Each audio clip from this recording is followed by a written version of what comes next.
boa tarde, boa noite para todos vocês que estão conosco nesse bate-papo incrível sobre empreendedorismo.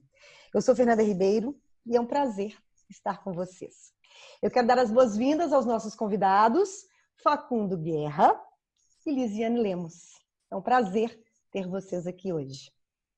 Estamos imensamente felizes com a presença de vocês nessa primeira edição do Meu Negócio para Chamar de Seu, que faz parte do Sessão 1046, nova frente de trabalho que o Sesc Palladium abriu esse ano e que tem como proposta levar para o público diversas atividades formativas com o intuito de fomentar o cenário da economia cultural e criativa de Belo Horizonte, bem como facilitar as interações entre os profissionais. Bom, e dentre as diversas atividades que essa frente de trabalho desempenha, encontra-se exatamente essa. Meu negócio para chamar de seu. A ideia é promover um encontro virtual, como esse, entre dois empreendedores criativos, falando sobre seus negócios e também todos os desafios, que são muitos, né, gente? Um empreendedor colabora com o negócio do outro, apresentando estratégias entre setores e também alternativas durante e pós-pandemia. Eu quero destacar que essa primeira edição do Meu Negócio para Chamar de Seu é em parceria com o Festival Fartura Digital 2020. O Fartura, para quem não conhece, para quem não sabe, é um dos maiores festivais gastronômicos do Brasil. Oferece um farto conteúdo de receitas típicas, produtores locais e chefes, além de um amplo cardápio de programações artísticas e também culturais. Em 2020, ele será realizado entre os dias 19 e 21 de junho e preciso destacar que será em plataforma virtual. Antes da gente começar, eu preciso dizer um pouco sobre os nossos dois convidados de hoje. A Lisiane Lemos tem a sua trajetória marcada pelo desafio de aliar a liderança no mundo corporativo e a tecnologia para potencializar negócios. Ela é advogada por formação e especialista em tecnologia por escolha.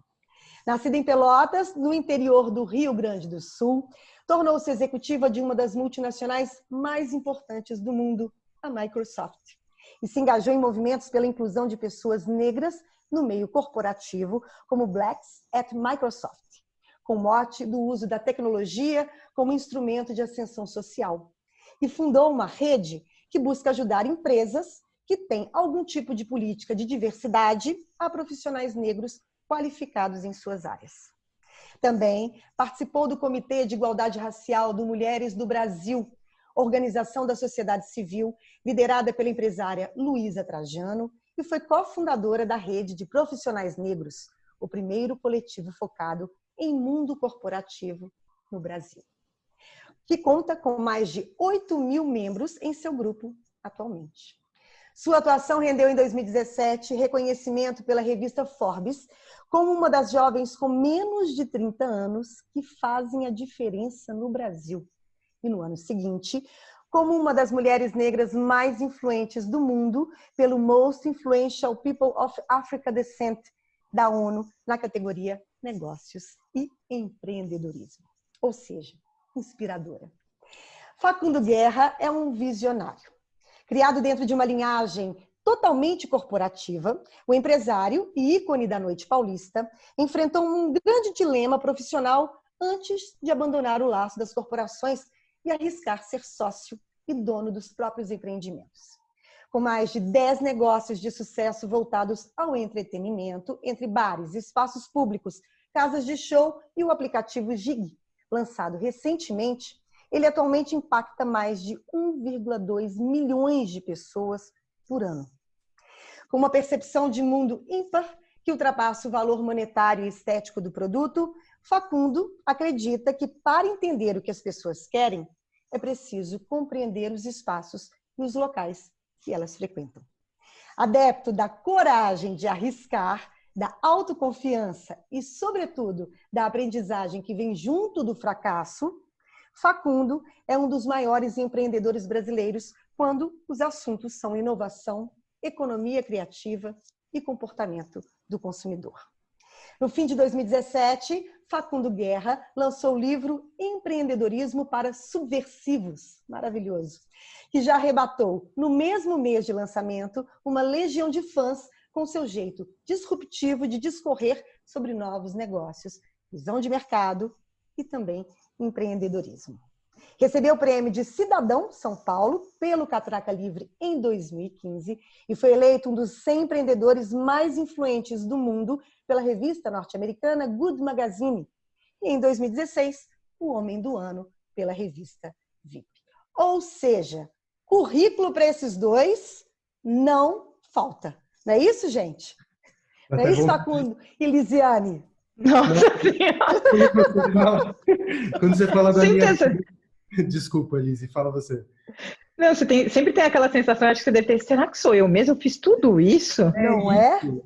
Eu tenho vontade de colocar essa mini bio na minha lápide. Eu acho que vai ficar meio comprido. Eu acho que você vai precisar de 3, né, Facundo? Vou colocar um QR Code na minha lápide. Olha, se você quiser ver um vídeo sobre a minha cara. Um QR Code é maravilhoso na lápide. Mais moderno do que isso, impossível, né? Maravilhoso. Então, 2 nomes de peso, hoje, estreando aqui no nosso Meu Negócio para Chamar de Seu. Bom, então, Facundo e Lisiane, eu vou explicar um pouco a dinâmica desse encontro. Nós teremos 3 blocos. No primeiro bloco, Lisiane e Facundo vão falar sobre os seus negócios, ramos de atuação e o que tem desenvolvido atualmente. E o que acreditamos ser a nossa cereja do bolo, quais os principais desafios e questões que surgiram a partir desse cenário de pandemia. No segundo bloco, vocês dois vão compartilhar impressões sobre os negócios do outro, a partir dos desafios apresentados, como eles, a visão de vocês como empreendedores trariam possíveis saídas, reflexões e sugestões para o outro. Se os desafios são comuns, como tem enfrentado, quais estratégias e possíveis caminhos comuns que vocês conseguem visualizar aí. Uma espécie de troca-consultoria entre vocês, entre empreendedores bem-sucedidos. E o último bloco, eu quero que Lisiane e Facundo comentem sobre o bloco anterior. Se as sugestões apresentadas são possíveis, se são bem-vindas ou se já foram testadas. Um tempo mesmo para que vocês comentem mais um pouco sobre o momento atual e também sobre os seus negócios. Importante dizer que é uma troca. A gente está aqui para trocar, para aprender, enfim, para entender um pouco como é que a gente vai caminhar a partir dessa situação, né, que pegou o mundo inteiro, né, dessa pandemia, e também para inspirar outros empreendedores, né, que também, às vezes, precisam de escutar pessoas que têm essa visão ampla e que conseguem inspirar os empreendedores desse país. Vamos começar então? Preparados? Preparadíssimos. Ai, Jesus. Imagina, nasceram preparados. Então vamos lá. Iniciando o nosso primeiro bloco, eu gostaria então de convidar primeiro a Lisiane para falar um pouco mais sobre o seu negócio e principalmente eu queria que você falasse sobre os desafios desse momento atual. Eu queria que você contasse então para a gente o que você está fazendo agora, como tem lidado com a pandemia. Tem bastante coisa. Eu estava pensando, qual das coisas que eu faço eu vou escolher para ganhar uma consultoria grátis do Facundo, porque burra eu não sou. Acho que primeiro queria agradecer a todos os envolvidos no festival. Acho que falar de Belo Horizonte, Minas se tornou meu segundo lar. Eu tenho ido antes da pandemia, eu ia para Minas pelo menos 2 vezes por mês. Também faço MBA na Dom Cabral, em Nova Lima. Então, realmente virou um lar, tem um carinho muito grande e por isso que é muito especial. Outra coisa que eu estava pensando, comidas do Brasil, eu pensei também, qual é a minha comida favorita? Porque eu gosto sempre de conectar com as pessoas com alguma coisa descontraída. Eu sou gaúcha, então churrasco, obviamente, é a minha comida favorita. Eu tenho gostado muito disso. Mas fora do Brasil, a minha comida favorita é curry com coco e amendoim, que, tipo, quando eu morei em Moçambique, eu poderia comer isso todo dia. Então, fica uma curiosidade aí para vocês. Maravilhoso. Mas falando de negócio, de carreira, Como que eu parei aqui e todo esse rolo de tecnologia? Eu sou advogada, trabalhei muito com inclusão em direitos humanos e queria uma carreira acadêmica, até que eu me deparei com o mundo corporativo e vi que tudo poderia ser muito maior do que eu imaginava e conhecer o eixo Rio-São Paulo. Então, eu trago muito dessa figura de quem saiu do interior, de uma cidade de 400 mil habitantes, e desbravou uma de 20 milhões. Quando eu cheguei no mundo corporativo, eu me deparei com essa coisa, cara, não tem ninguém igual a mim. Que saco. Como que eu posso atrair mais pessoas? E nessa trajetória fundei o Black Hat Microsoft, depois a Rede, depois fui Mulheres do Brasil, porque eu estou sempre inventando alguma coisa nova para me incomodar.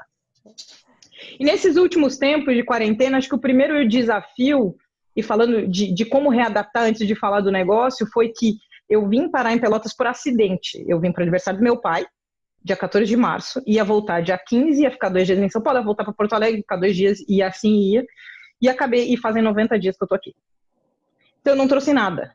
Então, infraestrutura, tipo, zero. Cheguei, eu tinha uma internet bem potente em São Paulo, eu cheguei aqui, eu tenho 1/3 dessa internet.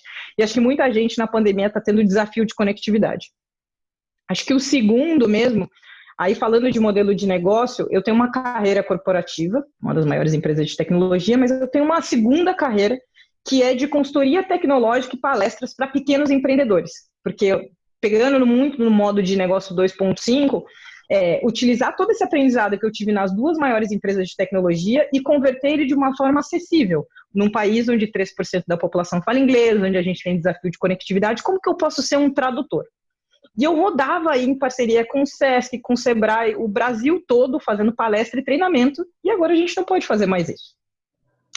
Além disso, no início da quarentena, todo mundo começou a fazer live e fazer treinamento, e o que a gente monetizava antes se tornou gratuito, e com muita concorrência ao mesmo tempo. Eu acho que o benefício é que veio muita gente boa à tona, mas tem um malefício que você não consegue filtrar e tem 20 lives acontecendo ao mesmo tempo. Então, eu estou muito nesse ciclo de conseguir me reinventar, a consultoria, reinventar como palestrante, colocar outros fatores no meio, que eu voltei a morar com os meus pais, e aí tem outras pessoas morando junto, eu tinha um escritório montado em São Paulo, eu tinha uma agenda de palestras, e manter sanidade mental no meio de tudo isso, né? Porque todo mundo o tempo todo, os amigos morrendo de coronavírus, os clientes falindo, então acho que o grande desafio é como alguém que tinha um negócio presencial, e acho que o Facundo entende muito disso, vai se reinventar, e no meu caso à distância, porque eu não estou nem na mesma cidade onde as minhas coisas estavam. Tá certo, é um desafio, é um grande desafio. Facundo, eu quero que agora você fale, então, sobre os seus negócios atuais e também quais são os seus desafios no momento. Bom, eu sou engenheiro de alimentos, né, de formação, depois eu fiz jornalismo, e aí eu segui para o ramo das ciências humanas, fiz ciência política em mestrado e doutorado na PUC. Então eu nunca quis ter o meu próprio negócio. O Brasil não é um país muito preparado, ou não te prepara, ele instrumentaliza muito a tua carreira, né? Você vai estudar, melhor dizendo, ele instrumentaliza muito o teu saber. Você vai estudar para ser engenheiro, médico, advogado, e o empreendedor, ele precisa ser um generalista. O que diferencia um bom empreendedor é que ele, no começo do seu negócio, ele vai ter que fazer tudo. E a nossa educação não nos prepara para a gente fazer tudo, para a gente saber um pouco de tudo, né? Então eu até tive, como a Lise, um trabalho corporativo. O meu último trabalho corporativo também foi num titã de tecnologia, que era a American Online, exatamente naquilo que ela faz, que era, você cuida de novos negócios, né, Lise? Tá, sim. Eu fazia exatamente a mesma coisa, cuidava de novos negócios, que também dentro do mundo corporativo é um generalista, é a pessoa que está olhando para o mundo e está identificando, separando o que é sinal de ruído para levar para dentro da corporação e amplificar esse sinal. Não sei se eu descrevi bem, o meu trabalho era esse, imagino que o seu não seja muito diferente, Elisa. Então eu sempre fiquei interessado pela cultura, pelo mundo, por aquilo que estava acontecendo mais além dos muros corporativos, que grande parte das vezes são feudos, eles são muito fechados. E tem pouca gente que está olhando para fora. Tem muita gente contratando olhares terceiros para olhar para fora, mas o próprio executivo, poucas vezes ele olha para aquilo que está acontecendo fora das suas baias ou fora das suas mesas compartilhadas. Enfim, eu caí logo na primeira onda, no primeiro estouro da bolha da internet em 2003, e também aprendi muito sobre... entendi que a internet vai passar por diversas bolhas e talvez a gente esteja vendo uma nova bolha estourar agora. com a era das startups, tudo aqui no Brasil, quando a gente começou a pensar em empreendedorismo, tinha como molde o empreendedorismo gringo, que era o empreendedorismo da fintech, do unicórnio, do VC, do Vale do Silício, de uma empresa que se inicia e de repente vale milhões e milhões, com aquela lógica de crescer rápido, quebrando tudo que está à volta, adquirindo novos usuários e novos clientes a qualquer custo, e que não traz uma lógica de sustentável para o negócio, né? Nem do ponto de vista externo, com relação ao mundo e o capital humano, e nem do ponto de vista do próprio capitalismo, porque são negócios, às vezes, muito que dependem de várias premissas que devem acontecer no futuro para ficarem lucrativos. Um exemplo é o Uber, a gente viu isso acontecer, enfim, com a We Company, WeWork e assim sucessivamente. Então eu comecei a tomar um contato com um empreendedorismo que é muito mais, eu digo, muito mais um meio de você se exprimir, de você colocar. Eu não falo que você montar um negócio está no campo da arte, porque eu não acho que esteja, porque a arte funciona numa outra esfera. Mas eu acho que se você monta o seu negócio para colocar para fora uma visão de mundo, a sua necessidade de extrair capital financeiro desse negócio, ela pode ser substituída pelo tipo de legado que você deixa, pelo capital social, pelo capital político, muitas vezes, que advém de um negócio. E ao longo dos tempos, eu comecei a entender que o meu game não era de curtíssimo prazo. Quando você está dentro do capitalismo, parece que o imperativo primeiro era assim, pelo menos na época que eu trabalhava numa corporação, e isso está mudando muito rapidamente, inclusive agora nesses tempos de pandemia, era fazer lucro o mais rapidamente possível, ou ganhando mercado ou reduzindo o custo. Para um pequeno empreendedor, eu meio que esse capitalismo corporativo para mim é tipo física mecânica, e o que acontece no mundo do empreendedorismo não funciona exatamente pelas mesmas regras, parece física quântica, sabe? Não existe quase um contato entre essas duas grandes áreas, sabe? Ainda ninguém descobriu qual é a lâmina que coloca em contato esses dois mundos. No mundo do muito pequeno, ao qual eu pertenço, as regras são outras, porque a gente sabe que pouco provável que o negócio te deixe rico, né? A gente, primeiro, não está preparado, mais uma vez, culturalmente para empreender. Segundo, que a gente é presa de vários discursos, tanto de meritocracia, quanto de discursos que falam que se você acordar às 4 horas da manhã e gritar que você é incrível na frente de um espelho, você vai ser bem-sucedido. E esses discursos, eles estão muito amplificados agora na pandemia, porque até como a Lise estava falando, aparece curso a todo momento de gente que fala que vai destravar o milionário que existe em você, que é horroroso, porque como empreendedor, todo empreendedor que eu conheci até hoje, ele chega coberto de dúvidas, coberto de medo, criando relações de dependência com as pessoas que emprestam dinheiro para ele montar um negócio, e ele acaba sendo presa desses empreendedores de produtos digitais evangelistas que falam que a fé e a meritocracia vão resolver, vão transformá-lo num milionário. Até o sucesso, o cara não sabe o que é. Você destrói tudo em nome de sucesso. O que é sucesso para você? O sucesso não é mais algo que a gente toma como um número numa conta corrente. Porque atrás desse sucesso pode ter crime, atrás desse sucesso pode ter destruição de futuro. Eu não quero esse sucesso, por exemplo, de dinheiro a qualquer custo. Então, eu acho que está emergindo, e não sou eu um representante, mas são muitos outros empreendedores e muitas outras corporações também estão entendendo isso, um lugar onde o capitalismo acaba se transformando em ético e político também. Você leva em conta os custos no futuro, nas gerações futuras, inclusive porque a gente está à beira de um ocaso climático, você tem que levar em consideração todos esses outros custos na hora de você empreender. Então, todos os meus negócios, eles eram fatiados por essas lâminas de o que eu quero politicamente, como que eu quero eticamente o meu negócio, que tipo de problema eu estou resolvendo. Se eu não estava resolvendo, nunca fiz um negócio porque queria dar dinheiro, ou pensando em público-alvo, ou pensando no business plan. Eu nunca fiz business plan, eu nunca tive público-alvo, porque mais além de tudo isso, para mim, um negócio era um meio de eu me exprimir. Só que nenhum homem é uma ilha. E nesse processo de você montar um negócio que tem uma verdade, que tem uma razão de existir, que tem um formato que é que tem uma certa diferenciação dos outros negócios, porque você não está seguindo um modelo, você acaba se conectando com outras pessoas e construindo comunidade. Então aí eu fui para o entretenimento, porque enfim, foi um acidente de percurso, acabei indo para o entretenimento, sempre aqui no centro da cidade. E ao longo desses 15 anos que eu estou empreendendo, eu descobri meio que um formato que funcionava para mim, mas que não era uma metodologia. Eu não estou tentando mostrar para os outros que existe uma metodologia. A metodologia, cada um vai ter que descobrir a sua, porque não é uma ciência exata empreender. E aí, de repente, eu que estou no campo do entretenimento, bar, restaurante, boate, casa de show, centro cultural, cinema e tudo mais, sou abalroado por uma pandemia. Onde o que está interdito é justo contato com o outro. Então, eu tenho negócios que são muito presenciais. Você não consegue ter o mesmo tipo de experiência com uma outra pessoa, com um date, por Zoom, tomando um drink em casa, ainda que vocês dois peçam delivery. Você tem maneiras de você transformar essa distância em presença? Sei lá, tem vamos supor, tem um app que te permite assistir um filme na Netflix ao mesmo tempo com a outra pessoa. Você pode pedir um drink delivery, se vocês dois estiverem em casa, você pode pedir. Mas tem alguma coisa da linguagem que não é só... A gente tem um monte de problemas quando a gente está falando de Zoom, né? Por Zoom.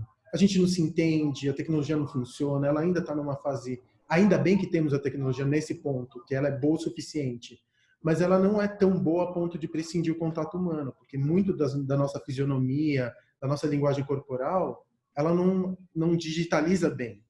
Então, o que a pessoa está usando, qual que é a bolsa que ela usa, ou quais são os jeitos, como que ela segura a caneta, são todas formas de comunicação. Mesmo cheiro, o perfume, você tocar no outro, essas coisas da experiência do date. Ou até do contato com corporativo, até um contato de uma reunião, porque a gente não faz negócio com corporações, a gente faz negócio com pessoas, né? É verdade. Dentro da cultura da empresa, sempre o envelope jurídico que a gente constrói, ele é muito artificial. Eu faço um negócio com fulano que trabalha porventura naquele lugar, mas se me der bem com fulano, eu vou acompanhá-lo onde ele estiver, porque a reputação dele é que vai fazer com que ele seja um parceiro de negócios confiável, independente da bandeira que ele estiver defendendo. Então, ao longo dos anos, eu comecei a advogar um tipo de empreendedorismo, um tipo de empresa que ela fica cada vez mais pessoa física e menos pessoa jurídica.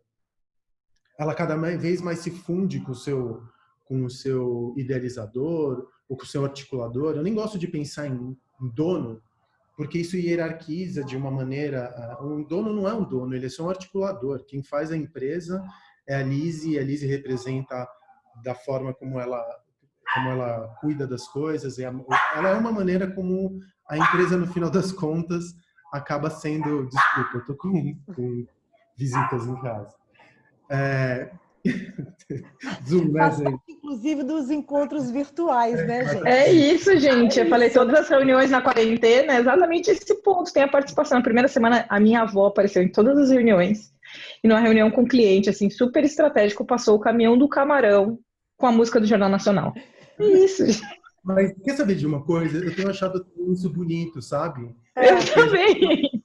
A gente acaba tendo um contato, por exemplo, o background do Zoom virou uma maneira de você substituir aqueles sinais corporais por um pedaço do mundo da pessoa que você não tinha acesso. É verdade. Dois cães latindo, você fala, nossa, o cara gosta de bicho, por exemplo. E eu nunca tinha postado. Já vai querer saber o nome, que raça que é, que tamanho que é. Tem novas formas de interagir. Então ele é mais dog people e não cat people, por exemplo. O que fala sobre a personalidade da pessoa também, né? Fala. Enfim. E aí, agora nessa pandemia, eu fui abalroado e minha grande dificuldade está sendo em descobrir. Antes da pandemia, eu falar de físico e digital, isso é coisa para tiozão da década de 90. Isso é coisa para romance cyberpunk de 1993. Não tem essa coisa de físico e digital. A gente tem que fundir, porque as nossas existências, elas não são físicas e não são digitais. Elas são, primeiro que elas são simbióticas, e depois que elas são modulares, né? A gente uma hora tá físico, outra hora celular toca, e a gente vai vibrando nessas duas frequências o tempo inteiro, nessas duas dimensões o tempo inteiro. Só que eu tenho essa dificuldade de construir, eu consigo digitalizar o meu negócio, Por exemplo, eu crio drinks instagramáveis, um jeito bobo de conseguir fazer com que o meu negócio transcenda a fisicalidade dele. Mas agora, na pandemia, quando a gente está falando de um processo de digitalização que se acelerou muito, eu me questiono, por exemplo, a viabilidade de um bar, pelo menos que tipo de ritos e rituais eu tenho que construir para resgatar ou para, de alguma forma, diminuir o medo que as pessoas têm de socializarem. Isso vai deixar algum tipo de cicatriz? Eu tenho lido muito, eu aproveitei esse tempo, porque meu trabalho parou, assim, parou, pau. Eu não tive nem tempo de fazer nada. Fiz uma incursão nos deliveries, mas não funcionou, porque eu comecei tarde demais, não estava preparado para isso.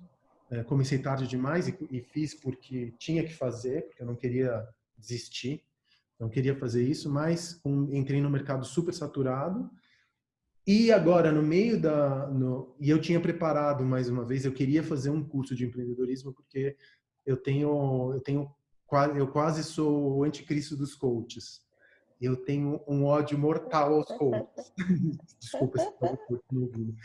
Não, lógico que tem bons profissionais e maus profissionais, mas eu tenho muita... Eu quero, porque enfim, eu não vou perder minha energia falando mal deles. Mas eu queria fazer, olha, eu quero um curso que seja absolutamente prático. Você quer montar o seu negócio? Como que você escolhe seu nome? Como que você constrói o primeiro logo? Como que você define qual que é o problema que você está atendendo? Como você constrói um contrato social? Quando que é a hora de você definir se é simples, se é limitada, se é SA? Como que tem que ser a relação com os seus sócios? E assim sucessivamente. Então, eu queria montar, pegando o exemplo real do Arcos, eu queria virtualizar o negócio, da decisão do negócio até a mudança, ou até me perguntar se o negócio era um negócio mesmo, quando que é a hora de fechar, quando que é a hora de abrir, de expandir, ou de fechar porque está dando certo. Questões que sempre me acometeram ao longo desses 15 anos e ao longo dos 20 negócios que eu abri e que eu nunca encontrei uma resposta. Quando eu estava fazendo isso, entra a pandemia. E a maneira como a gente pensava o negócio pré-pandemia não pode ser a mesma maneira que a gente vai fazer depois. Então, o que eu resolvi fazer? Eu montei uma comunidade, que hoje tem 2.500 alunos, abri o conteúdo de graça, porque eu não acho que é possível para mim, agora, nesse momento de pandemia, eu tenho que ser solidário com a minha classe, se é que existe uma classe, mas eu tenho que ser solidário com os meus. E o empreendedor é provavelmente a pessoa que está mais sofrendo nesse exato momento. E a gente montou quase um grupo de apoio de 2.500 empreendedores que estão ali se perguntando. Estou fazendo lives semanais, estou fazendo consultoria, tudo gratuito, sem intenção de monetizar isso. Lógico que tem mais gente, e mesmo assim a gente conseguiu receber um monte de contribuição voluntária, mas as contribuições são absolutamente voluntárias. Tenho mais a Renata, que é uma mulher incrível, está comigo nesse projeto. Então, no final das contas, eu estou investindo muito no meu tempo, ajudando nesse exato momento outros empreendedores a se prepararem para a abertura, especialmente aqueles que estão nesses ramos mais atingidos, nessa indústria mais atingida, que é a indústria do entretenimento. Maravilhoso. Você só não está ensinando ninguém a gritar que sou um milionário às 5 horas da manhã, não, né, Facundo? Ai, gente. Eu jamais Isso é péssimo. Não, né? Ou aqueles milagres que todo mundo sabe que a pessoa passou anos planejando e ela diz que fez tudo em uma semana. Exatamente. Tem vários aí. E tem uma coisa também muito engraçada dessa história do empreendedorismo, que é a culpa, né? Que você se sente um pouco culpado em não acordar às 5 horas da manhã, gritar eu sou um milionário, ter positividade, porque você não consegue o tempo inteiro ser assim, né? E você está tendo que lidar, tendo que aprender a nadar muitas vezes no meio lá do maremoto, né? Da tsunami, e é muito bacana escutar isso e saber que a gente precisa, né, ter um equilíbrio aí, inclusive mental, né, para ver como vai Com ser, certeza. né? Mas para mim é um problema de saúde mental, porque quando você fala que o empreendedor é responsável pelo seu sucesso, existe meritocracia e o sucesso é tão milionário em potencial, se ele falha, ele vai falhar, porque principalmente o Brasil é um mercado tóxico para o empreendedorismo. A gente vai viver as mais duras já vistas na história desse país nos anos que vão seguir. O que o cara acha? O cara acha que ele que é o fracasso, que ele que é o fracassado. Não, ele investe em milagres, né? Isso vale também para a pessoa física, não só para o empreendedor. A gente viver nessa cultura de que você é responsável pelo seu destino, de que se o fulano conseguiu ser milionário antes dos 30 anos, você também tem que ser. E cada um está dentro de um cenário, de uma condição, de um lugar no país que é totalmente diferente. Exatamente. E milionário para quê, né, Lise? O que você vai fazer? E milionário do quê, né? O que é importante? Aí vem muito do que você falou no início. O que é sucesso para você? Sucesso para mim é minha família tá com saúde, meu marido tá tranquilo, minha casa tá em pé. Tudo bem, cara, não preciso ter uma conta bancária. A custo de quê, né? E acho que é importante a gente ter, nesses tempos, de clareza. Por que eu faço o que eu faço? Por que o meu negócio existe? Ah, é só para ganhar dinheiro? Tudo bem, aí é sua opção. Mas se não é outra, às vezes é para dar emprego para 10 pessoas, é para melhorar a comunidade que está em torno do seu empreendimento. É importante, assim, acho que eu me conectei muito na quarentena com esse propósito. O que eu vim fazer no mundo? E aí, de que jeito isso vai acontecer, a gente vai mudando ao longo dos tempos. E um ponto que o Facundo trouxe muito, e a Luísa Trajano falou até num webinar hoje de manhã, citando o Gil Menstein, você é do tamanho do que você compartilha. E para mim isso está muito claro na quarentena. Quanto mais a gente compartilha, mais grandioso a gente fica, mais a gente cresce nesse meio todo. Quem não compartilha, quem ficou na cultura de ambição, não está sobrevivendo à pandemia e não vai sobreviver. Não vai. Também concordo com você plenamente, inclusive como microempreendedora. Gente, vamos para o segundo bloco. Na verdade, vocês já começaram mais ou menos essa conversa. Cada um de vocês tem 5 minutos. Eu queria então que vocês falassem sobre a impressão sobre os negócios um do outro. Quais os possíveis caminhos que podem ser indicados, possíveis estratégias, se vocês já viveram situações parecidas, enfim. Eu queria que vocês compartilhassem agora o olhar com o negócio de um para o outro. Posso fazer algumas perguntas para a Lise? Porque eu me sinto pouco preparado para dar pitacos no negócio. Eita, Jesus, eu vou começar a fazer um monte de pergunta e a gente vai construindo, vamos mudar a dinâmica do negócio. Vocês estão aqui para isso mesmo, é para essa troca mesmo. Deixa eu te falar uma coisa. Você consegue, mesmo numa corporação, você consegue separar o teu lado de ativista da tua atividade no dia a dia? Você consegue ser dentro de uma corporação ativista? Então, tem diversos pontos aí no meio. Primeiro, depende da corporação. Então, tem empresas que deixam, tem empresas que não deixam. E aí, das N empresas que eu conheço aí no mercado, eu tive muita sorte de estar em 2 empresas que respeitam e engrandecem isso. Mas, agora que na minha mudança, eu tomei a decisão de separar de forma muito prática as minhas 2 vidas. Então, eu sou uma gerente de novos negócios de um lado e eu sou uma ativista do outro. Por quê? Porque é muito fácil você confundir no meio termo onde é que você está dedicando o seu tempo, onde é que você está dedicando a sua energia, e também porque eu defendo que o real ativismo é você trazer pessoas de minorias para falarem do que elas entendem. Então, trazer um empreendedor para falar de empreendedorismo, trazer algum profissional para falar de finanças, e por aí vai. Mas é muito difícil, assim. Ainda na pandemia trouxe esse ponto também. 90% das empresas ficaram tocadas por George Floyd, e aí do dia para a noite todo mundo quer falar de consciência negra, diversidade, inclusão e etc. O que pode ser muito bom, o que pode ser muito ruim. A gente está no desafio de separar os oportunistas de quem vê a oportunidade de real mudança. E eu tenho muito focado meu esforço em pessoas que se sentiam amedrontadas e não se sentiam à vontade de se engajarem de forma real na questão de diversidade e inclusão. E aí, conectando com o que você falou também de criar comunidade, eu tenho muito focado em criar essas comunidades. Comunidade de profissionais negros que querem cargos de liderança, comunidade de empreendedores, e acabei de entregar aí com a Luísa Trajano uma jornada de transformação digital. Então, entender como é que eu posso ajudar as pessoas na pandemia. Porque ao mesmo tempo que eu trouxe uma segurança financeira, porque eu tenho um emprego, grande parte da população não tem. Então, como que eu vou ajudar eles nesses tempos aí? E eu quero fazer parte dessa comunidade. Aí, outro fator. Eu queria dividir com eles. Como que eu te conheci? A gente fez um evento em Brasília. Eu estava saindo do palco, não. Eu estava indo embora e você subiu. Qual é a parte mais legal do rolê? Eu fui pro camarim e os outros palestrantes estavam falando mal dele. De mim? Porque você tinha ido pro palco e falado exatamente isso, que eu não acredito em empreendedor de palco, essa palhaçada de gente que vem. E antes, uma pessoa tinha ido e falado exatamente isso. Você é do tamanho do seu sonho, você tem que acordar de manhã. Aí eu falei, eu quero ser amiga desse cara. Eu quero.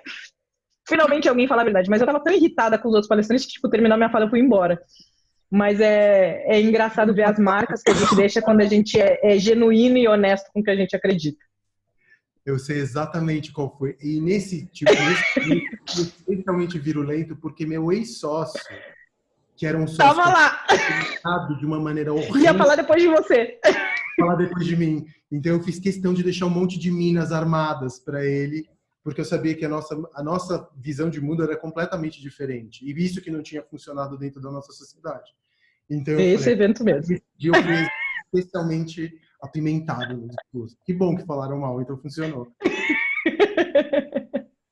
E deixa eu te perguntar uma outra coisa. Você acha que, hoje, por exemplo, eu acho que mananciais de inovação, mananciais de comunidade, de maneiras mais voltadas para o futuro, de construir uma realidade, estão naqueles bolsões nas franjas, nas periferias, nas comunidades que por muito tempo a gente não olhou, ou olhou com um olhar meio de caridade, e que, na verdade, eu acredito que se a gente destravar, perdão, gente, a gente destravar, tirar essa tampa e destravar a inovação que acontece lá, elas que vão ser responsáveis, inclusive, por capitanear o futuro. Eu acho que não tem como a gente olhar para o país ou para o futuro do Brasil se a gente não começar a olhar de uma maneira muito cuidadosa para as periferias e para as bordas e para aqueles lugares que a gente... eu estou falando eu como branco, hétero, homem, na classe média, alta, elite. Toda aquela coisa que a gente já sabe. Privilégios aqui. Se a gente não começar a olhar para as periferias menos como um mercado, como fornecedores, e mais como um lugar da onde a inovação está realmente partindo. Você acha que as grandes empresas elas estão voltando esse olhar para os lugares mais menos óbvios, onde o mercado não estava necessariamente? Eu acho que as grandes empresas não, e é exatamente esse o problema. A gente tem uma lacuna nesse país de pontes, de pessoas que conseguem transitar dos dois lados e extrair o melhor. Porque aí eu vou para uma grande corporação, vejo que é tendência de tecnologia, vejo que eu consigo fazer um custo mais baixo, aí eu vou lá para a periferia, mudo a linguagem com que eu falo para me sentir mais igual, e aí eu consigo ligar os dois mundos. O que a gente tem muito são empresas indo para a periferia com a postura de não de aprendiz, mas de professor. E é exatamente esse o erro. As grandes empresas, as pessoas mais privilegiadas têm que ir para a periferia com um pensamento de aprendizado. O que eu vou aprender? E eu penso muito, eu fui para Moçambique na segunda vez para fazer um treinamento de uso de tecnologia sem acesso à internet. É isso que as grandes empresas, porque a gente pressupõe que o mundo é igual o eixo Rio-São Paulo, onde todo mundo anda bem, que fica ali na Faria Lima, anda de patinete, que é onde eu trabalho, mas o mundo não é assim, e as grandes inovações estão feitas, esses microempreendedores que estão se reinventando. E aí um dos pontos que você falou, para mim a chave da quarentena tem sido o cuidado, a reputação, manter a conexão com as pessoas. E aí, você disse que está estudando muito, eu tenho muito ido para a China para entender como que está sendo a retomada e conversando com pessoas que estão lá, mais do que ficar lendo artigos de grandes consultorias, que também faço, mas não tem graça. Eu ligo para as pessoas e pergunto, tá, como é que está sendo aí? Como é que está sendo o mercado de eventos? E aí, falando já de negócio, o mercado de entretenimento tem dois grandes grupos. O primeiro, que é o povo muito louco, que a gente brinca aqui, que é o pagode clandestino, que é, entendeu? O cara quer fazer festa, quer fazer aglomeração, não vai respeitar máscara, não vai respeitar álcool gel e o caramba, e nós vamos fazer um público. E o outro que está amedrontado. De como é que eu vou voltar, como é que vai ser a política? Vou ter que ir de máscara, não vou ter que ir de máscara? Vai ter álcool gel na porta, não vai ter álcool gel na porta? O que vão servir? E aí você vai ter que ver se o ticket vai subir, se o ticket não vai subir. Pensar nesses cenários, em qual desses dois grandes grupos você vai se inserir. Mas aí, se tratando das cidades e das pessoas que eu conheci na China, 90% foi do pagode clandestino, sem máscara, entendeu? Um perto do outro, suador, aquela coisa maravilha para pegar coronavírus. E aí, outro ponto que eles falaram muito, por que atendimento e por que relacionamento, as marcas que estão conseguindo se reinventar em negócios presenciais e crescer depois da quarentena foram aquelas que mantiveram relacionamento durante a crise, mesmo que não estivessem vendendo, mesmo que estivessem fechadas. Então, eu sei que eu não posso te atender, mas eu tenho um cupom para você quando reabrir, eu sei não sei o quê, tá aqui uma dica, você gostava de peeling, tá aqui um videozinho de como fazer peeling em casa para você não voltar com a pele toda cagada. Opa. Minha mãe vai me matar se ela ver isso, ela disse que não é para falar palavrão em palestra. Quando você voltar para a minha clínica, então, utilizar esse conhecimento, esses dados, essa proximidade que você já tinha com o seu cliente para ser a primeira opção quando tudo acabar. E dar segurança para ele das políticas de saúde. Então, olha, quando a gente reabrir, vai estar de acordo com as melhores práticas da OMS e tal. E aí, no meu caso, eu já estou vivendo a reabertura, né? Porque o Rio Grande do Sul já reabriu, só que hoje foi fazer hidratação no cabelo, já dá para ir na academia, já dá para fazer um monte de coisa. E ficou muito essa marca. Quem conectou comigo enquanto eu estava trancada em casa, quase surtando, foram as primeiras pessoas que eu procurei. Meu Deus, reabriu, vou pro salão. Meu Deus, reabriu, preciso hidratar o cabelo, preciso fazer unha, preciso fazer cílio, não sei o quê. Então, acho que a grande chave de quem tinha um negócio presencial vai ser, dentro das ferramentas que a gente tem, manter relacionamento, usar essa cultura do compartilhamento. Eu não preciso ganhar dinheiro enquanto você não tem dinheiro, e garantir que tem políticas de saúde na retomada para que a pessoa se sinta à vontade de ir no seu negócio quando tudo acabar. Tem toda a razão. Você sabe que eu tenho feito ou indicado. Primeiro que a gente fala de comunicação agora, especialmente em São Paulo, eu tô tendendo ao silêncio ultimamente, porque eu não sei se, do ponto de vista do meu negócio, como eu lido com, enfim, espaços sociais, alegria, celebração da vida, eu acho que agora não é a hora de um espaço que se dedica a vender drink, cultura, falar alguma coisa. Eu estou preferindo silêncio. É a minha estratégia. Inclusive, nas minhas contas pessoais, eu tenho postado super pouco, porque eu estou me sentindo, do meu ponto de vista, eu estou me sentindo agora, que estão morrendo milhares de pessoas todos os dias em São Paulo, eu não consigo falar. Então, eu estou numa situação em que eu estou quieto, escutando, ouvindo, dando espaço para outros falarem, não poluindo a timeline da alheia com coisas que eu não acho que são, enfim, que são importantes agora. Mas dentro dos negócios, eu estou falando para todo mundo que tem negócio, que tem uma loja, que tem, enfim, que tem uma conta no Instagram, é entrar em contato com todas as pessoas que já mandaram alguma mensagem e perguntar se as pessoas estão bem. Eu fico super feliz quando alguém me manda uma mensagem e fala: e aí, você tá bem? Tá Bem precisando isso. de alguma coisa? Não tô querendo te vender nada, tá? Só quero saber, você tá bem? Tá precisando de alguma coisa? Posso, de alguma maneira, tentar suavizar a tua existência? Porque todo mundo tá melancólico de alguma maneira, entendeu? Tem uma melancolia no ar. Não dá para você dizer que a saúde... Ai, perdão. Não dá para você dizer que minha filha me ligando... Família é sempre prioridade. É isso, gente. Minha filha é muito pequena, cara. Desculpa.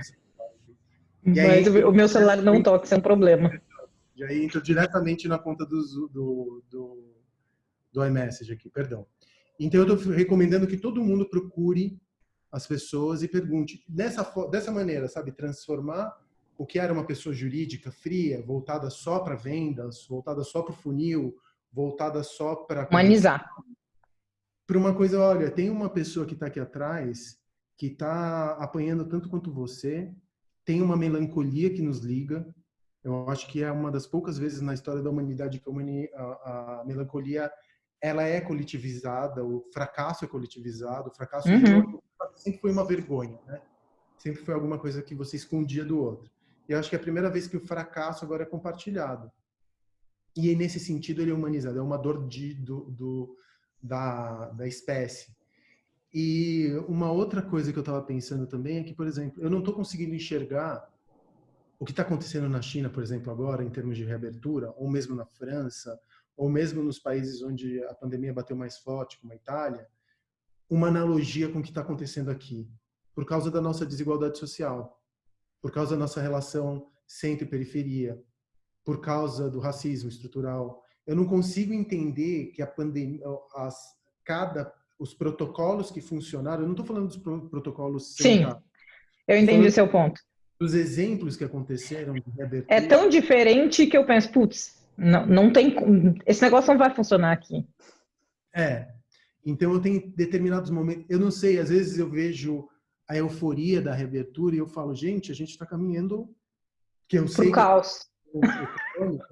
eu sei porque a gente tem essa pressão, é que a gente tem essa certa tendência de separar a economia de saúde, né? Se fala de dois mundos, economia de um lado e saúde do outro.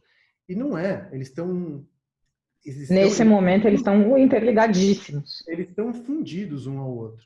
Por um outro lado, a gente tem uma situação tal em que metade do país consegue fazer uma quarentena meia boca, mas a outra metade não consegue Porque tem que trabalhar. porque tem que trabalhar ou porque não tem condições de fazer uma quarentena. Ou porque vai passar fome. Tem uma galera aí também. Vai passar fome. Então, as condições que a gente tem aqui no Brasil são muito particulares.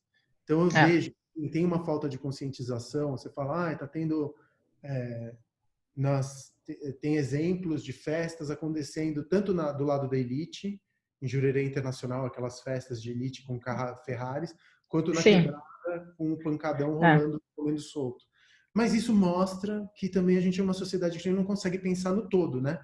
A gente não consegue pensar A gente é tão continental e culturalmente construído diferente de diferentes países e mesmo dentro, aí falando de questão étnico-racial, muitas pessoas me perguntam, por que vocês não são coesos enquanto movimento? Porque nós não éramos coesos no continente africano, não tem por que sermos coesos aqui. Colocar todo mundo num lugar só, assim como o continente, assim, a gente veio de tribos diferentes. Mas quando eu penso nessa coisa eu entendo o ponto, o mundo está acabando, e parece que tem gente mais preocupada com o viés econômico, com ganhar dinheiro ou com ser uma solução. Mas, por outro lado, eu tive muito essa reflexão no início, assim, que ferramentas que eu tenho que essas pessoas da periferia não têm para a gente tentar sair do buraco? Porque, assim, poder político, infelizmente, de transformar a vida das pessoas e dizer ficar todo mundo em quarentena, tranquilo, cara, não tenho. Porque vai ter que pegar o busão, o que eu consigo com essas pequenas ajudas, mas eu não vou deixar de ser crítica, eu não vou deixar de expor meu pensamento, não vou deixar de dizer, mas para ajudar a sair de algum jeito. Tem também o ponto que eu estou num lugar que a pandemia não bateu tão forte quanto São Paulo. E por isso a minha decisão de não voltar para São Paulo. E isso influenciou muito na forma com que eu estou pensando o negócio, na forma com que eu estou me posicionando, porque aqui na minha cidade não morreu ninguém. Não tem nenhuma pessoa na UTI. Então, isso afeta o jeito que eu olho. Não tem ninguém muito próximo que teve coronavírus. E as pessoas que tiveram em São Paulo tiveram um tratamento legal. Eu acho que isso influencia na forma que eu enxergo o mundo e por isso pensar em retomada já. Estou nessa situação em que agora estou pensando em como que eu tenho que sair dessa, que tipo de produto digital eu posso começar a construir a partir dos meus produtos físicos, como que eu consigo construir rituais para as pessoas, porque você vai ter um protocolo de segurança da OMS que ele é sanitário, ele é cientificista, ele é rígido, e ele vai fazer uma referência a um trauma que todo mundo vai ter. A tua sorte é que você está no Sul, mas eu conheço muita gente aqui em São Paulo que e a gente vai ter uma das quarentenas mais longas do mundo, né? A mais longa do mundo, talvez. Porque a gente já está entrando no terceiro mês. Eu acho que já é, né? Já é a mais longa do mundo.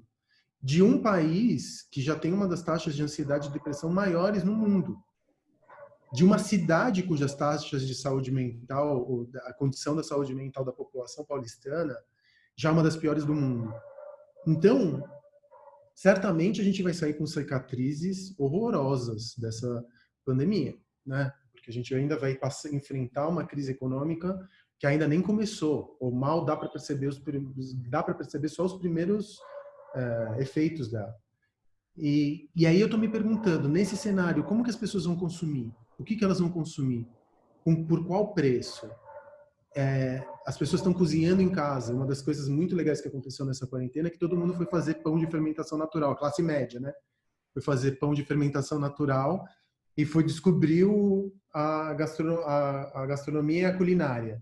Se descobriu chefe, que já era uma maneira de você um soft skill que as pessoas ganhavam, né? Elas, tipo, eu sei cozinhar. Eu, por exemplo, não sei nem fazer ovo mexido. Então não tenho, né? Mas Eu tô fora também. Eu sei fazer, mas não é um negócio que eu curto, não. Eu não sou da galera que vai fazer pão, vai fazer outra coisa. E aí você fala, pô, agora todas aquelas tendências anteriores à quarentena estão se acelerando muito agora. O que era sinal agora virou algo perfeitamente audível, identificável e que são coisas que vão ficar no nosso cotidiano. A gente não vai voltar. Eu acho que, por exemplo, as lives, que eram raríssimas antes da pandemia, essas vão continuar para sempre. Porque são maneiras de você construir diálogos. As pessoas dentro das redes sociais, elas estão muito orientadas a ganhar seguidores. Então, é a maneira de você entrar de uma maneira legítima num bolsão de comunidade de um outro, de uma outra conta que tem uma comunidade análoga à tua. As lives não voltam, nem as lives dos shows, elas não vão voltar mais. Então, eu tendo a pensar que num cenário de pouco dinheiro, em que as pessoas descobriram que conseguem ficar em casa, mal e mal, 90 dias, se elas vão gastar dinheiro em bar tal como elas gastavam antes. E como que eu tenho que fazer para essas pessoas irem para o meu bar e criarem um ritual nessa ida para o bar que vai realmente valer a pena? Então, boate. Será que as pessoas vão em boate? Podem ir, mas em que tipo de boate elas vão ir? Será que elas vão pagar? Daqui a quanto tempo? Porque eu estava discutindo isso exatamente com a minha prima. Cara, a gente curtia sair, jantar. Vai ser em 2020? Vai ser em 2021? Se a gente tem medo de ficar perto da nossa família, quando é que a gente vai se sentir à vontade de estar no espaço? Eu acho que só depois da vacina. Eu acho que a gente tem que pensar hoje nesse futuro, não sei qual é esse futuro, porque a gente não sabe mesmo, mas vida normal, entre aspas, acho que só depois realmente de uma vacina. Né? Agora só se fala do novo normal. Todos os dias, qual será o novo normal? Qual será o novo normal, né? A gente não sabe também. Eu, por exemplo, odeio a frase novo normal. Eu também. Eu acho um saco, mas tá em tudo que é estudo, né, gente? Não, mas assim, o que a gente tinha antes não era normal, porque estava todo mundo à beira do burnout, Todo mundo. desigualdade social para todos os lados, não era normal. E também não acho que a gente vai sair desse túnel e de repente a gente vai entrar numa nova era com Baiá, todo mundo abraçando árvore. Não. Vai ter um lugar onde antes dessa vacina a gente vai ter que viver, a gente vai viver com a Covid-19 por muito tempo. Vamos. Não vai ser tão... E volta nessa, vacina para quem? Que país? Que pessoa? Isso vai influenciar também quando vai chegar na gente, se vai chegar. E eu acho que a gente vai acabar convivendo com uma certa... A gente vai normalizar essas mortes, entendeu? A gente vai acabar convivendo com 200 mortes por dia de Covid, por meses, talvez anos. A gente vai sentar, a gente vai ter 100 pessoas falecendo. E talvez os protocolos até lá se refinem, e talvez a gente descubra, hoje, por exemplo, descobriram, sei lá, um medicamento que reduz a mortandade da Covid em pessoas que já estão na UTI. E talvez a gente consiga conviver com isso, mas eu não, se for esperar até a vacina para a gente restabelecer a nossa vida, e eu não estou falando mal, o que vai acontecer? Não vai ser terra arrasada, entendeu? Terra arrasada, porque a economia ela não funciona também sem uma parte estrutural dela, e entretenimento, hospitalidade, a indústria da hospitalidade representava, talvez, na parte de serviços, já 60%, 70%, mas dentro da economia do país, uma fração gigantesca. Então, mas é aquilo que eu falei, né? Nós vamos ter que... Essa pandemia veio também para aprendermos a nadar sem saber, né? Vai chegando Dory, continue a nadar. Exatamente. Continue a nadar. Meu modo da quarentena, Fê, tá muito esse, sabe? Não, no primeiro mês eu pensava... Que merda, minha vida virou. Eu vim com a mala de manga curta para ficar em Nova Lima, tá um frio do caramba aqui. Aí no segundo mês eu falei com a minha terapeuta, eu vou contar os dias que eu passei, não os dias que virão. E isso mudou tudo, eu passei mais uma semana, e aí eu faço festinhas de mêsversário. Aí eu faço primeiro mês, segundo mês, terceiro mês. Eu tenho que extrair algo de bom de tudo na vida. E a quarentena também vai ser assim. Dore, continue a nadar. Na É. verdade, porque é isso, né? A Uma gente não vai saber, a gente não sabe, de verdade a gente não sabe o que que vem por aí, né? Então é viver Mas o dia, né? mas de uma determinada maneira, Fê, a gente consegue preparar esse futuro. Não, Ele consegue. não está dado, Sim, entendeu? Ele depende da gente desenhar esse futuro no agora. claro. Então, agora também, eu passei por um período, voltando ao que a gente está fazendo, eu passei por um período de improdutividade, porque eu não estava conseguindo produzir porcaria nenhuma. E eu sempre fui tão produtivo, eu sempre fui tão definido pelo trabalho, que a minha identidade se esvaziou. Eu fiquei Uhum. completamente perdido. Se você tira o trabalho de mim, eu fico olhando a minha volta e falo, Quem meu sou Deus, eu? quem sou eu? Ou qual que é o meu papel no mundo, né? Que é o lance da identidade. E aí uma hora eu falei, quer saber de uma coisa? Tudo bem eu ser improdutivo, dane-se. Eu não vou me preocupar em ser o cara mais produtivo do rolê. Eu vou aproveitar e vou abraçar minha melancolia e vou tentar estudar, vou tentar ler. Li uns 30 livros, sorte, bom, tenho minha filha, né? Mas sorte que eu consigo compartilhar do cuidado dela com a minha mulher. Então, consegui ler um pouquinho, depois eu consegui ensinar um pouco, que também tem um prazer gigante em me conectar com outras pessoas. E é isso, e é entender que são pequenas vitórias e pequenas É. derrotas diárias. A gente não pode mais viver com essas grandes expectativas com relação à vida, É. né? Essas narrativas Aí gigantes. vou sair um super empresária no final da quarentena, me Não. reinventar, enriquecer. Eu gosto muito da música do Emicida, são as pequenas alegrias da vida adulta, assim. Eu e as minhas amigas, a gente fez reflexões sobre isso. O que essa semana aconteceu de legal na sua vida? Aí eu falei, É. cara, depois de 4 meses eu voltei a treinar a perna. Ah, isso aí é supérfluo pro outro? Cara, eu queria muito fazer isso e meu joelho estava É. ferrado. Ah, é o pão que a minha avó fez. Mas a gente tem que, eu acho que se esforçar dentro, o cenário está muito ruim, mas encontrar essa coisa da paz, assim. Aí eu lembro, um dos meus primeiros chefes é um português, ele falava, existem coisas que estão sob seu controle e coisas que não estão no seu controle. A pandemia não está no meu controle. O que está no meu É controle verdade. é cuidar dos meus, é passar o gel, é conscientizar as pessoas que estão na minha volta, mas elas também não está no meu controle elas obedecerem. Então eu tenho É focado verdade. muito nisso, assim, o que eu tenho controle? Eu tenho controle sobre o que eu aprendo, o que eu compartilho, eu falei, eu vou decidir ser musa fitness na quarentena, e aí todo mundo fala, nossa, Liz, você malha todo dia, é para não matar ninguém, para despender essa energia de quem tá na rua.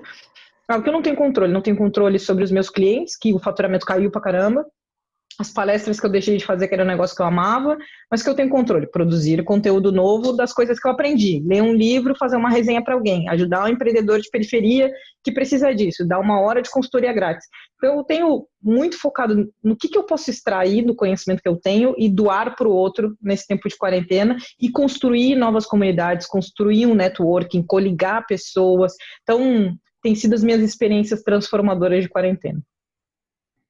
E as suas experiências transformadoras de quarentena, Facundo? Acho que é isso, né? Dá Eu um tenho uma tempo, coisa né? também, eu tenho a sorte de ter uma criança do meu lado, que é uma sorte um inferno. Mas, ao mesmo tempo, juro, uma das coisas que eu vou E mais... os doguinhos? É porque mais de um? Você tem quanto? Dogs. Você Não, tem... você. Não, eu tenho uma só, uma menina. Ah, é só uma. Eu também tenho uma, Beyoncé. Beyoncé também é uma alegria da quarentena. E aí, eu tenho uma filha, cara, a importância que eu vou dar para os profissionais que cuidam das nossas casas depois que eu sair daqui. O amor que eu peguei pelas professoras da minha filha, porque eu tive assim contato com o mundo mental dela. A minha relação parental era muito, eu estava muito presente, sempre fui muito presente, mas por exemplo, com relação à educação era completamente terceirizada. Eu fiquei tão feliz que ela está lendo sobre as lendas da Amazônia, que Legal. ela está entendendo de uma outra ótica como que foi o massacre dos povos indígenas no Brasil, e que o Brasil não foi descoberto, mas ele foi inventado, e que ele foi fundado num desastre, num genocídio, entendendo que esse é o mundo mental dela hoje. Então, eu via o produto final, que era o contato direto com a minha filha, mas eu não entendia como ela estava se construindo e quais eram, enfim, as fantasias, as histórias que ela estava absorvendo. Então, esse contato mais íntimo com ela, apesar de ser muito cansativo no dia a dia, tem que fazer homeschooling, tem que Nossa, tristeza. loucura. Difícil pra cacete, mas eu tenho a sorte da Vanessa compartilhar essas responsabilidades comigo. Tá sendo um contato, é uma das poucas coisas que eu vou me lembrar com carinho da quarentena, que eu tive a sorte de, num momento tão crítico da minha filha, do desenvolvimento da minha filha, poder finalmente me voltar para ela, não ficar olhando para ela com mais 3 mensagens de WhatsApp chegando. Um outro tempo também. Eu não estava vivendo de uma maneira saudável psiquicamente antes da quarentena. Esse lance de fazer 6 reuniões por dia e espremer 20 calls e ir para academia e sair para correr e ter que ler livro e fazer curso e você comprimir tantas E horas viajar sem parar, e perde final de semana, e... Pensando pra cacete, escrever livro, essa coisa meio super-homem, dessa pressão que eu tinha de produzir, quase não me fazia refletir sobre aquilo que eu estava consumindo e produzindo. Eu estava meio que funcionando por espasmo, sabe?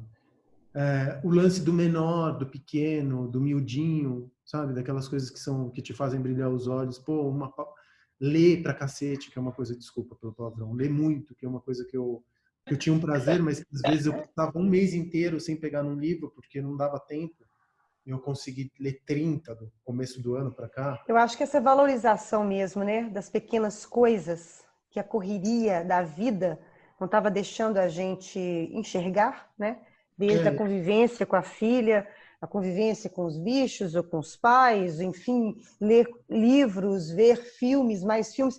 Eu acho que isso tudo foi no final das contas, uma grande, se é que existe alguma vantagem nessa pandemia, eu acho que é descobrir realmente esses pequenos prazeres. Eu acho que a gente está ressignificando as coisas. Exatamente. E eu acredito muito nessa do universo conspirar, e eu acho que não tem um porquê de eu ter vindo para Pelotas ressignificar toda a minha relação com a cidade, que eu falei que quando eu fui eu não voltava nunca mais. Tem que passar aqui 90 dias com a minha família, e teve muito dessas relações familiares. Rever qual é o nosso propósito profissional, rever por que a gente faz o que a gente faz. Então, utilizar o tempo de reflexão. E acho que o Facundo falou uma coisa que pode ser muito útil para o pessoal, que é tirar essa pressão. Tirar essa pressão de que você tem que ser eficiente, de que você tem que ser super-homem, de que você tem que dar certo, de que você tem que enriquecer. Cara, tudo bem você parar na quarentena e chorar um dia inteiro.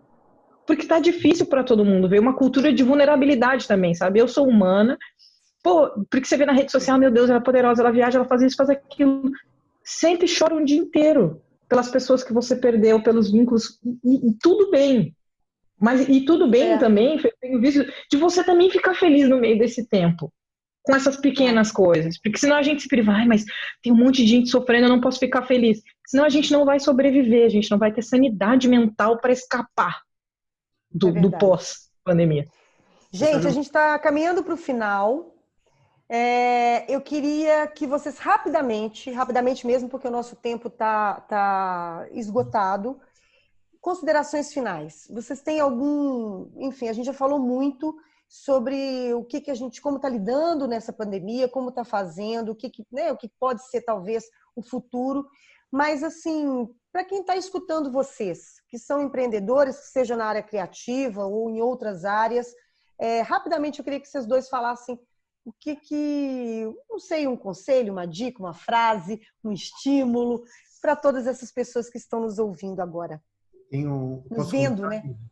Se me permite?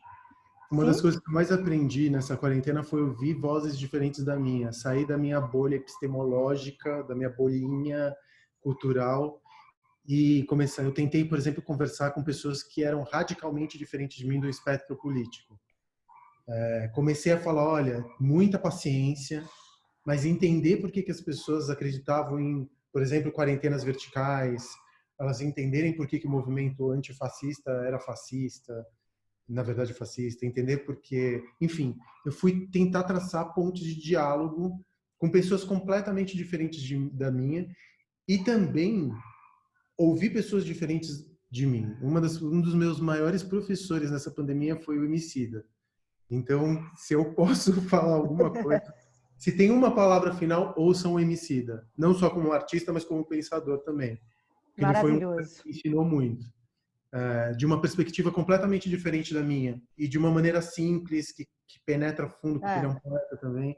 Então, assim, ouvir vozes diferentes para você conseguir, como empreendedor até, construir uma visão mais sistêmica de mundo, mais sólida, porque é isso, só a diversidade é que nos fortalece, né? Então, eu acho que o teu olhar ele fica muito mais amplo, e o teu negócio, por consequência, fica muito menos arriscado se você tem esse olhar que leva em conta também outras vozes diferentes do teu lugar de fala e do teu lugar social. Bacana. E você, Elis? Nossa, acho que tinham duas coisas que eu queria deixar aí de mensagem final. Primeiro, valorizem as pequenas alegrias da vida adulta. Ele está citando Emicida. O sorriso do filho, o latido do cachorro, o caminhão do ovo, todas essas coisas que vieram com a quarentena. E a segunda, que eu tenho visto muito, é você do tamanho das coisas que você compartilha. Então, quando a gente compartilha conhecimento, ele reverbera, e isso vale também para se mostrar vulnerável. Quando você mostra que está passando dificuldade, que o seu empreendimento está difícil dentro daquela comunidade de empreendedores do mesmo ramo ou de outro, vocês crescem juntos na crise. Então, não tenha medo de dizer que você não é o super-homem, que está difícil, que você quer matar o filho, o pai, o cachorro, que odeia homeschooling, porque a gente se conecta com o outro e aí cresce e traz esses novos olhares. Arrasou. Queridos, foi um bate-papo maravilhoso. Deixem os contatos, quem quiser saber mais sobre vocês, como procurá-los. No meu caso, @Facundo Guerra no Instagram. Eu sou bom de responder. @Lisiane Lemos no Instagram, Lisiane Lemos no LinkedIn. Vai olhar, tem sempre essa carinha meiga, com diferentes cabelos, mas a mesma pessoa. Lizzy, queria só fechar dizendo que eu sou teu fã, viu? Eu comecei a te... É recíproco. E eu pago uma pau pra você. Let's Obrigado. be friends. Sempre. Transformar o mundo. Isso aí, gente. Juntos para transformar o mundo. Muito obrigada pela presença de vocês aqui. Obrigada. Esse foi o meu negócio, para chamar de seu, do Sesc Palladium especial Festival Fartura Digital 2020. E em breve teremos mais edições do projeto com novos encontros com outros empreendedores do universo criativo. Acompanhe o Instagram do Sesc Palladium para ficarem por dentro da nossa programação. No próximo Meu Negócio, para chamar de seu, você poderá interagir ao vivo com os nossos convidados. Um grande beijo para vocês, um forte abraço. Seguimos firmes nessa jornada e lembre-se sempre de Dory. Continue a nadar. Continue a nadar. Um beijo. Tchau. Obrigada. Tchau, tchau.